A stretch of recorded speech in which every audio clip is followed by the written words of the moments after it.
Bonjour Frédéric Ancel. Bonjour. Et merci d'avoir accepté notre invitation. Vous êtes docteur HD en géopolitique, spécialiste du Moyen-Orient, professeur à Sciences Po Paris et à l'école de commerce Paris Business School. La nuit dernière, Donald Trump a de nouveau menacé l'Iran de gros coups en cas d'échec des négociations. Il a donné lundi soir 2 à 3 jours supplémentaires à Téhéran pour accepter le plan américain. Frédéric Ancel, pourquoi d'abord, à votre avis, ce nouveau revirement de Donald Trump alors qu'une attaque était, semble-t-il, prévue pour le lendemain ?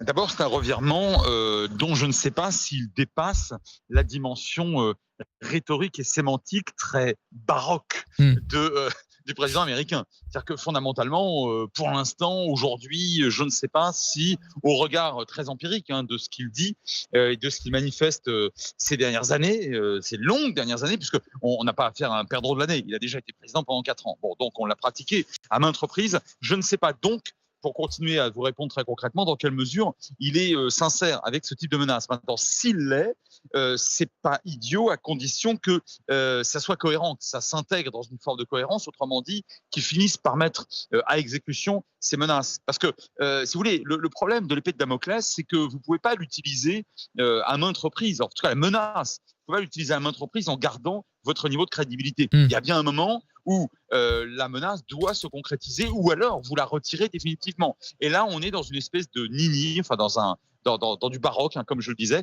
Donc je ne peux pas vous répondre finalement de manière très concrète. Alors sur ce point justement, en Israël, les médias font état, Frédéric Ancel, d'une forme de pessimisme des décideurs israéliens sur l'issue favorable des discussions en cours. Et il se dirait à Jérusalem, et je crois que ça rejoint ce que vous nous expliquez à l'instant, que face à l'intransigeance iranienne, Donald Trump pourrait finalement être assez rapidement contraint de reprendre les combats, faute de meilleures options sur la table. Vous partagez cette analyse ? Oui, c'est possible. Vous savez, il y a deux façons de projeter de l'influence, a fortiori de la puissance. Vous avez une façon non létale, non mortelle, la diplomatie, l'économie éventuellement, parfois d'ailleurs la dissuasion, donc le psychologique, en quelque sorte. Et puis vous avez l'option militaire. Et si vous négligez structurellement dans tous les cas de figure les deux, vous montez sur le ring avec un bras dans le dos. C'est-à-dire que vous vous refusez à disposer des deux grandes options, pour faire très court. Jusqu'à présent, Trump nous avait laissé penser qu'il rechignait à intervenir sur le plan militaire. En tout cas, lors de son premier mandat, c'était une évidence. Jusqu'à l'intervention aux côtés d'Israël en juin 2025, ça restait quelque chose, une option de l'ordre de l'exception. Et on voit bien que là, il s'est offert en quelque sorte les deux options. Donc on en est là aujourd'hui. Frédéric Ancel, votre grand maître en géopolitique, vous ne cessez de le rappeler, est Yves Lacoste, qui a beaucoup travaillé sur la question des imaginaires et des représentations. Je lisais il y a quelques semaines une analyse d'un spécialiste israélien, Denis Sitrinovitch, sur la question justement des représentations. Il expliquait que le souci dans cette affaire et dans les négociations en cours, c'est que les deux parties, les administrations américaines et iraniennes, finalement considéraient toutes les deux être aujourd'hui en position de force, qui rendait difficile la possibilité d'un compromis. Est-ce que ça vous parle ? Alors, oui, ça me parle, à ceci près qu'il ne faut pas tomber dans le piège d'aucune propagande d'ailleurs, mais certainement pas de la propagande iranienne.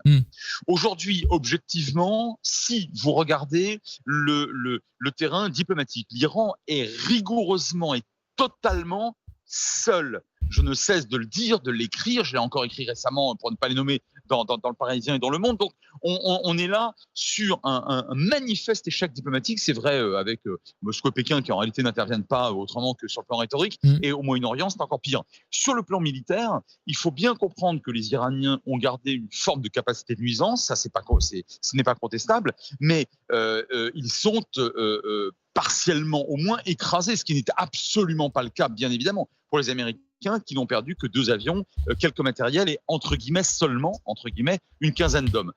Enfin, sur le plan économique, aujourd'hui, on a affaire à un régime qui est, alors je sais qu'on ne cesse de le dire, qui est aux abois, mais en fait qui n'a plus aucune possibilité de reverser tout ou partie des richesses étatiques à sa population, qui donc, à un moment donné, va récupérer Internet, ça c'est une certitude, il faudra bien rouvrir, et donc ce régime va se retrouver en proie à une contestation sans doute plus forte encore que ce qu'il a connu ces dernières décennies, mais pas seulement sur le plan politique, sur le plan social. Bon, si vous voulez, quand vous croisez tout ça, non, franchement, la propagande de l'Iran, elle est ridicule. Donc, l'Iran, aujourd'hui, ne l'emporte pas. En revanche, il y a une victoire, effectivement, dont peut se prévaloir le régime iranien. C'est simple, c'est d'être toujours au pouvoir.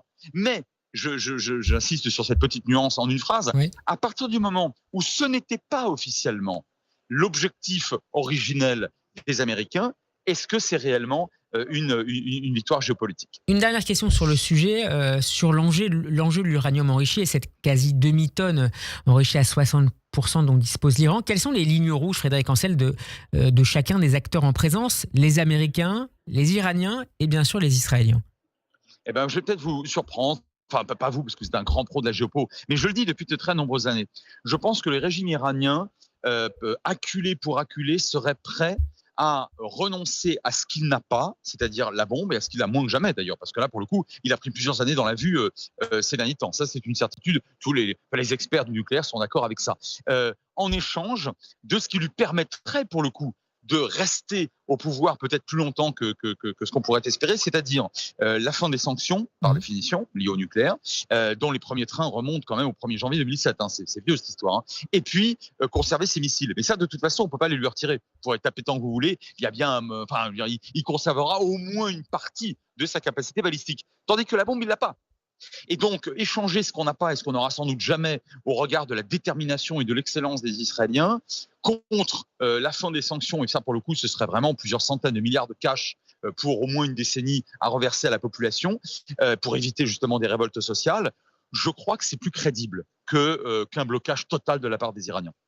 Frédéric Ancel, vous organisez le 3 juin prochain les 16e Assises nationales contre le négationnisme en collaboration avec la Paris School of Business, le musée Dreyfus et la maison Zola, où seront organisés donc ce 3 juin en deuxième partie de journée une double visite dans l'après-midi à Meudon. Le thème cette année, qu'est-ce qu'un génocide? C'est entre autres une manière de répondre de manière rationnelle aux accusations visant Israël à Gaza depuis 3 ans. Alors, entre autres, parce que je déteste le galvaudage, et vous le savez de manière générale d'ailleurs en géopolitique, dans les relations internationales, je le combats et je le déteste aussi sur le plan mémoriel. On ne galvaude pas les termes, on n'utilise pas les termes à tort ou à travers, surtout lorsque ceux-ci ont une charge évidemment morale, émotionnelle et juridique internationale extrêmement importante. Et pour au moins 2 raisons que nous développerons avec des historiens et des universitaires extrêmement compétents et non pas des dogmatiques et des idéologues évidemment, ce 3 juin prochain, pour au moins 2 raisons, la guerre à Gaza n'a pas correspondu, ne correspond évidemment pas à un génocide. D'abord, je le dis d'une phrase, d'un mot, mais vos auditeurs peuvent s'y référer en quelques clics. Elle ne correspond, la situation et ce qui s'est produit, la guerre qui s'est produite, ne correspond pas à la définition, la fameuse définition qui fait autorité, pour le coup, sur le plan international, juridique, je veux dire, c'est-à-dire la définition de 1948 de Raphaël Lemkin, inclus dans la Convention sur la prévention et la répression des génocides. Ça ne correspond pas, 1, et 2, ça ne correspond pas empiriquement du tout aux 3 grands génocides totalement avérés du XXe siècle, sur lesquels évidemment on va revenir, celui des Arméniens, celui des Juifs et des Tziganes, et celui des Tutsis au Rwanda. Donc, donc moi évidemment je vous surrésume ça, mais ce sera une journée passionnante. Je précise que comme toujours, c'est totalement ouvert, on ne s'inscrit nulle part, on ne paye rien du tout, et en l'occurrence, puisque vous me faites l'amitié de pouvoir le dire, c'est dans le 5e à Paris, c'est 16 rue Claude Bernard, dans le très joli amphi boisé et classé de la Paris School of Business, effectivement, et on retrouve comme chaque année tous nos partenaires que je remercie, à commencer par la Fondation pour la mémoire de la Shoah, bien évidemment le Mémorial, mais également la LICRA. Mario Stasi sera présent, et puis il y aura un hommage qui va ouvrir ce colloque. Vous vous en doutez. Qui va ouvrir ce colloque, absolument, qui va faire la leçon inaugurale, Mario Stasi, grand président de la LICRA, très précieuse organisation antiraciste, et nous allons rendre hommage à Pierre-François Veil, qui malheureusement était un ami très cher, qui nous a quittés malheureusement, et qui a toujours parrainé ces assises depuis de très très nombreuses années, et nous lirons le texte qu'il aurait dû lire ce jour-là. Donc c'est le 3 juin à partir de 9h30, et ça va vraiment être formidable. On peut citer également les noms des historiens et historiennes, Valérie Gounet, Emmanuel de Bono, ou encore Michel Dreyfus et Yanis Roder. Frédéric Ancel, quelle est la puissance symbolique d'une telle accusation après l'Arménie, après la Shoah et après le génocide des Tutsis en 1994 au Rwanda? Il s'agit, pour des raisons idéologiques et clientélistes, de tenter d'abord de minimiser ce qui s'est passé au XXe siècle, ce qui est déjà très grave. Et quelque part, je veux vous dire, c'est constitutif d'une forme de négationnisme. La minimisation outrancière d'un crime contre l'humanité, notamment d'un génocide, il faut revenir à la loi Guessot de 90, la si protectrice et utile et précieuse loi Guessot de 90, cette minimisation outrancière, elle procède d'une forme de négationnisme. Donc ça, c'est un vrai problème. Et le deuxième problème, c'est celui qui, c'est le fait que ça consiste à délégitimer en profondeur, j'allais dire philosophiquement, un État reconnu par les Nations Unies et depuis fort longtemps maintenant quand même, 47, 48 et 49, à savoir l'État d'Israël, dont on peut parfaitement contester tout type de politique. Et vous et vos auditeurs le savent très bien. Les Israéliens et la très grande partie d'Israël, peut-être même la majorité d'ailleurs des Israéliens, on verra bien aux prochaines élections, n'ont pas attendu les idéologues présents ici ou ailleurs en Occident ou dans d'autres contrées pour critiquer parfois très durement leur propre gouvernement et les politiques de ces gouvernements. Frédéric Ancel, étudier le génocide, c'est aussi comprendre les mécanismes de sa contestation. Qu'est-ce que les nouvelles technologies changent ou pourraient changer en la matière à l'avenir ? Alors moi, je ne pense pas, je vais vous dire, je vais peut-être vous surprendre, je ne pense pas que ça change fondamentalement grand-chose. Parce que le complotisme, vous en retrouvez des traces lors des premiers temps sumériens, il y a environ 55 siècles. Alors évidemment, vous allez me dire, oui, mais maintenant, avec les techniques informationnelles ou désinformationnelles, en l'occurrence, et notamment les réseaux sociaux, augmenter d'une IA dont on ne connaît même pas encore la portée et la puissance, mais dont on sait qu'elle va être absolument révolutionnaire, ça va encore beaucoup plus vite et beaucoup plus fort. Oui, d'accord, mais plus vite et plus fort, c'est pas forcément révolutionnaire. C'est pas parce que quantitativement et malheureusement qualitativement, on risque d'avoir de plus en plus de discours et des discours de plus en plus performants, en tout cas pervers en l'occurrence, et efficaces malheureusement en termes de complotisme, qu'on invente un phénomène. Et il faudra, nous autres, humanistes et démocrates, de manière générale, et en particulier les républicains en France, il faudra que nous poursuivions inlassablement, avec notre bâton de pèlerin humaniste, la lutte contre ce fléau. Parce que je vais vous dire, le négationnisme et le complotisme sont exactement les deux faces du même Janus. Et à la fin des fins, dans la quasi-totalité des cas, vous retrouvez systématiquement le bon vieux phénomène antisémite.